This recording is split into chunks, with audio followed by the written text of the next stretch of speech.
¿Quieres saber desde qué dispositivos te ve tu audiencia en YouTube? Con la app de YouTube Studio en tu móvil puedes descubrirlo en menos de un minuto. Abre la aplicación, entra en Estadísticas y pulsa en la pestaña Audiencia. Desliza hasta encontrar la sección Tipo de dispositivo y allí verás si tus espectadores te siguen desde el móvil, ordenador, tablet o incluso la tele. Además, puedes filtrar por periodo de tiempo y elegir si quieres ver datos solo de tus vídeos, de tus shorts o de ambos juntos. Así de fácil sabrás desde dónde consumen tu contenido tus seguidores. ¿Y para qué me sirve conocerlo? Sobre todo para crear y gestionar mejor tu contenido y el formato de vídeo en que tienes que grabarlo en función del dispositivo donde más te ven, pero también para optimizarlo con recursos para cada dispositivo.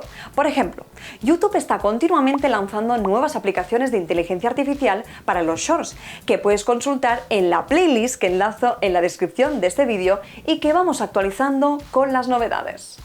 Cuéntanos en comentarios desde qué dispositivos te ve tu audiencia, dale like al vídeo y no olvides suscribirte a nuestro canal para no perderte ninguno de nuestros consejos semanales. Nos vemos en el próximo vídeo.